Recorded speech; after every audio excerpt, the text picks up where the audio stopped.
What's up, guys? Mr. Schaefer with you. Among the Hidden, day number two. We're moving on to chapter three. So, a quick flick back. We'll just get introduced, right? Luke, our main character, 12-year-old boy, um, has two older brothers, mom and dad that he lives with, and he's a shadow child, right? That's what they referred to him as. He can't go outside anymore. People can't see him. No one knows he exists except his family. Um, Population police, right? The government saying you can't have any more kids, and they had Luke.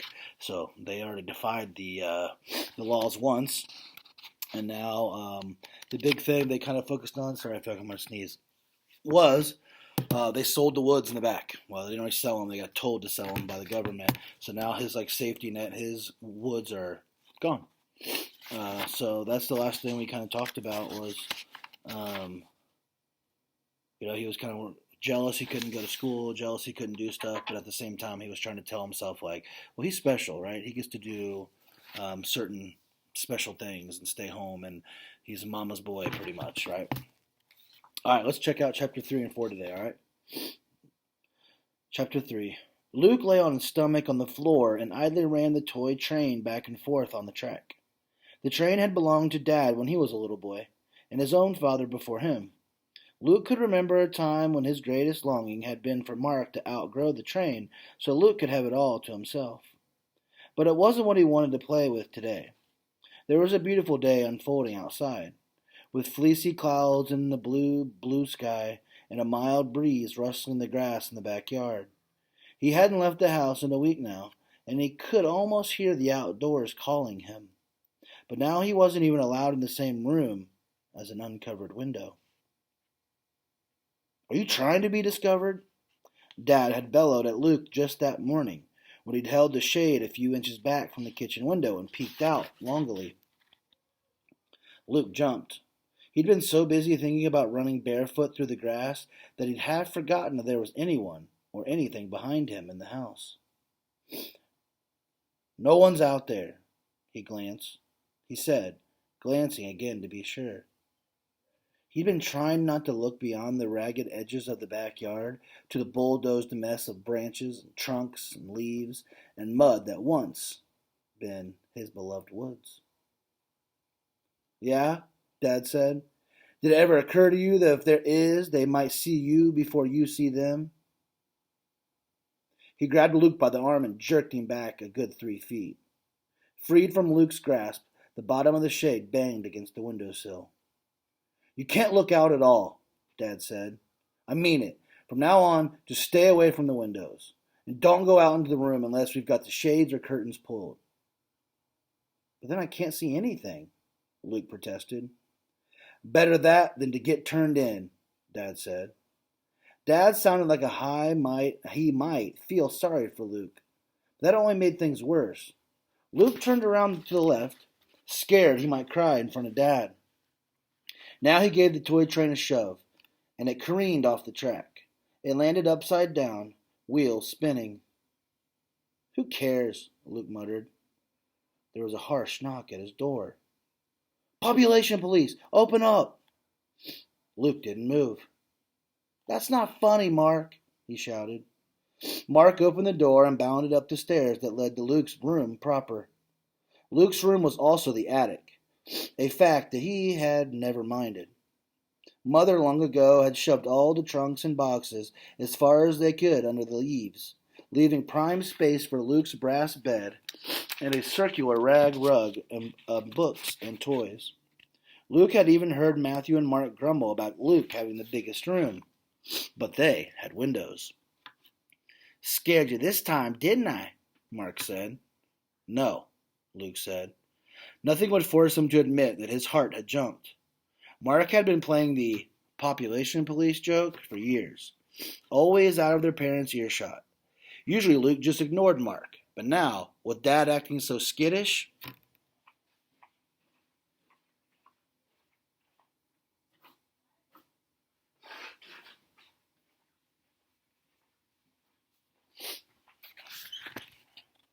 sorry. What would Luke have done if he really had been the population police? What would they do to him? Matt and we've never told anyone about you, Mark said, suddenly serious, which was strange for him. And you know Mother and Dad don't say nothing. You're good at hiding, so you're safe, you know. I know, Luke muttered. Mark kicked the toy train at Luke and crashed. Still playing with baby toys? He asked, as if it would make up for slipping and being nice. Luke shrugged. Normally he wouldn't have wanted Mark to know he played with a toy train anymore. But today, everything else was so bad that it didn't matter. Did you come up here just to bug me? Luke asked. Mark put on an offended look. Thought you might want to play checkers, he said. Luke squinted. Mother told you to, right? He asked. No. You're lying, Luke said, not caring how nasty he sounded. Well, if you're going to be that way, just leave me alone, okay?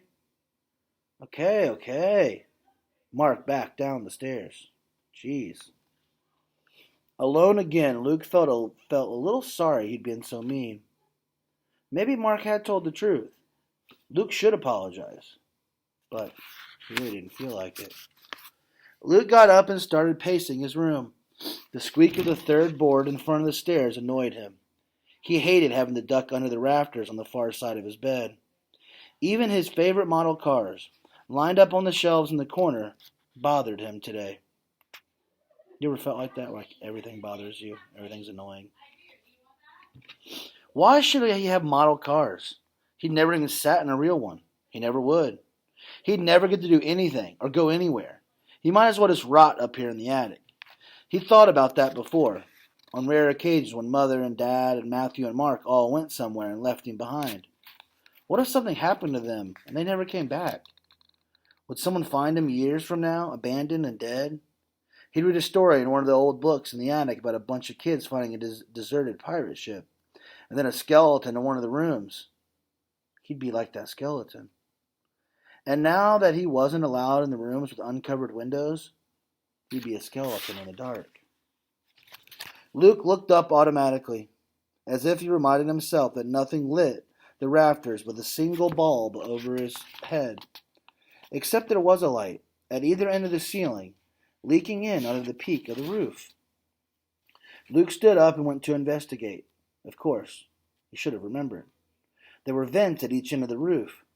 Dad grumbled occasionally about heating the attic for Luke. Just like throwing away money out those vents. But Mother always fixed him in one of her stairs, and nothing changed. Now Luke climbed on top of one of the largest trunks and looked down through the vent. He could see out. He could see the strip of road and the cornfield beyond, its leaves waving in the breeze. The vent slanted down and limited his view, but at least he was sure nobody would ever be able to see him. For a moment, Luke was excited, but that quickly faded. He didn't want to spend the rest of his life watching the corn grow. Without much hope, he stepped down from the trunk and went to the other end of the attic, the portion that faced the backyard. He had to slide boxes around and drag the old step from the opposite end of the attic, but finally his eyes were level with the back vent. The view was not of the backyard. It was too close, but of the former woods. He'd never realized it before, but the land there sloped away from the family's house, so he had a clear view of acres and acres that once had been covered with trees. The land was abuzz with activity now. Huge yellow bulldozers shoved brush back from the roof, or from the rough road that had been traced out with the gravel. Other vehicles Luke couldn't identify were digging holes for huge concrete pipes. Luke watched in fascination. He knew tractors and combines, of course, and he'd seen his dad's bush hog and manure spreader and gravity wagons up close in the barn. But these machines were different, designed for different jobs, and they were all operated by different people. Once, when Luke was younger, a tramp had walked up to the house, and Luke had only had time to hide under the sink in the mudroom before the man was in the house, begging for food. The door of the cabinet was cracked, so Luke had been able to peek out and see the man's patched trousers and holey shoes. He'd heard his whiny voice. I ain't got no job, and I ain't eaten 3 days. No, I can't do no farm work for my food. What do you think I am? I'm sick. I'm starving. Other than the tramp in the picture books, Luke had never seen another human being besides his parents and Matthew and Mark. He'd never dreamed there was such a variety. Man, I should go to Walmart and check out the people, right? Many of the people running the bulldozers and shovel contraptions were stripped of their shirts, while others standing near wore ties and coats. Some were fat and some were thin. Some were browned by the sun and some were paler than Luke himself, who had never tanned again. They were all moving, shifting gears, lowering pipe, waving others into position, or at very least talking at full speed. All this activity made Luke dizzy. The pictures in the books showed people still. Overwhelmed, Luke closed his eyes and then opened them again for fear of missing something. Luke? Reluctantly, Luke slid down from a step stool perch and scrambled over to recline innocently in his bed. Come in, he called to his mother. She climbed the stairs heavily. You okay? Luke dangled his feet over the side of the bed. Sure, I'm fine. Mother sat on the bed beside him and patted his leg. She swallowed hard. It's not easy, the life you've got to live. I know you'd like to look outside. You'd like to go outside. That's okay, Mother, Luke said. He could have told her then about the vents. He didn't see how anyone could object to him looking out there. But something stopped him. What if they took that away from him, too? What if Mother told Dad and Dad said, No, that's too much of a risk. I forbid it. Luke wouldn't be able to stand it. He kept silent. Mother ruffled his hair. You're a trooper, she said. I knew you'd hold up right. Luke leaned against his mother's arm, and then she shoved her arm around his shoulders and hugged him tight to her side. He felt a little guilty for keeping a secret, but mostly reassured. Loved and reassured. Then, more to herself than to him, Mother added, and things could be worse. Somehow that wasn't comforting. Luke didn't know why, but he had a feeling what she really meant was that things were going to get worse. He snuggled tighter against his mother, hoping she was wrong.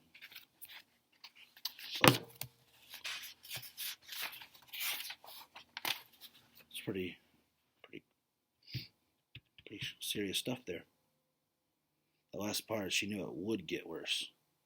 I'm sure with all these new buildings, these city folk, government people messing around behind them, it is going to get worse. Chapter 4.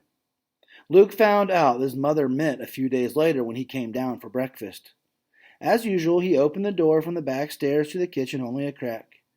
He could remember barely a handful of times in his entire life when someone had dropped by before breakfast, and each time Mother had managed to send Matthew or Mark up to warn Luke to stay out of sight. But he always checked. Today he could see Dad and Matthew and Mark at the table, and knew from the sound of frying bacon that Mother must be at the stove. Are the shades closed? He called softly. Mother opened the door to the stairs. Luke started to step into the kitchen, but she put out her arm to keep him back. She handed him a plate full of scrambled eggs and bacon. Luke, honey, can you eat sitting at the bottom of the step there? What? Luke asked. Mother looked beseechingly over her shoulder. Dad thinks, it's not safe anymore to have you in the kitchen. You can still eat with us and talk to us and all, but you'll be over there. She waved her hand toward the stairs behind Luke. But with the shades pulled, Luke started. One of those workers asked me yesterday, Hey, farmer, you got any air conditioning in that house? Dad said from the table. He didn't turn around. He didn't seem to want to look at Luke. We keep the shades pulled. Hot day like today, people get suspicious. This is way safer. Sorry. And then Dad did turn around and glance at Luke once. Luke tried to keep from looking upset. So what'd you tell him? Matthew asked, as if the worker's question was only a matter of curiosity. Told him, of course we don't got air conditioning. Farming don't make nobody a millionaire. Dad took a long sip of coffee. Okay, Luke? Mother asked. Yes, he mumbled. He took the plate of eggs and bacon, but it didn't look good to him now.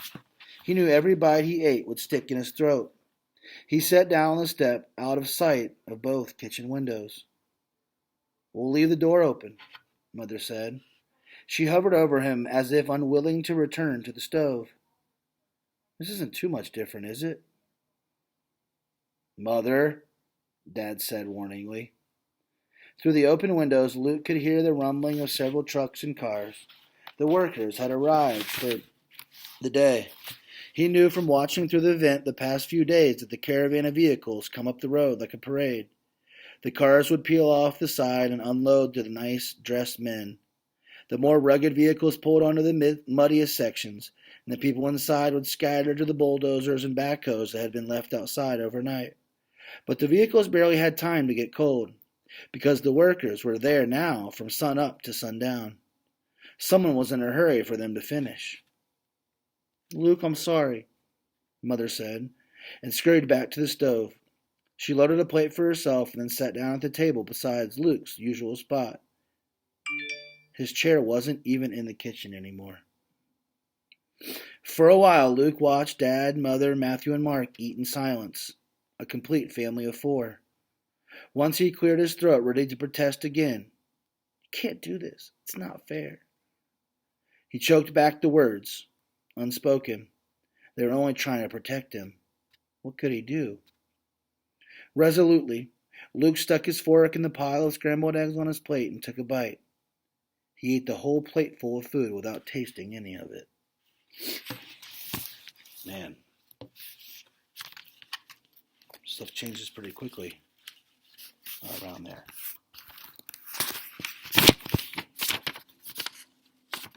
So, we'll be at chapter 5 next time. Hope you're enjoying the book.